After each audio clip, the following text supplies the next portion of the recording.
Bonjour à tous. Aujourd'hui, nous allons voir l'ordre de grandeur.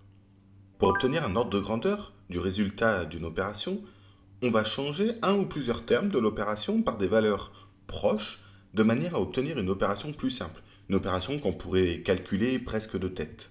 Un ordre de grandeur permet d'estimer un résultat ou bien de contrôler la vraisemblance du résultat. Ce n'est pas le vrai résultat, c'est juste une estimation. Voyons tout de suite un exemple. En 2015, la population mondiale était estimée à 7,34 milliards d'habitants. Entre 2015 et 2060, cette population devrait augmenter de 2,834 milliards d'habitants. Quelle devrait être la population mondiale en 2060?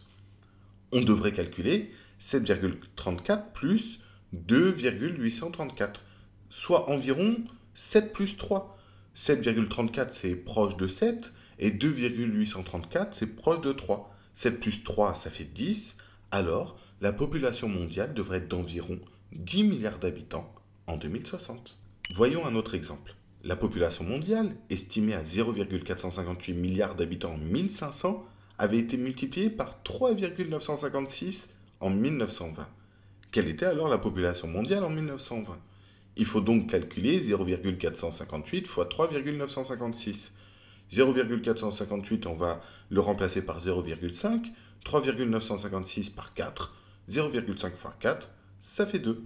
Donc la population mondiale devrait être d'environ 2 milliards d'habitants en 1920.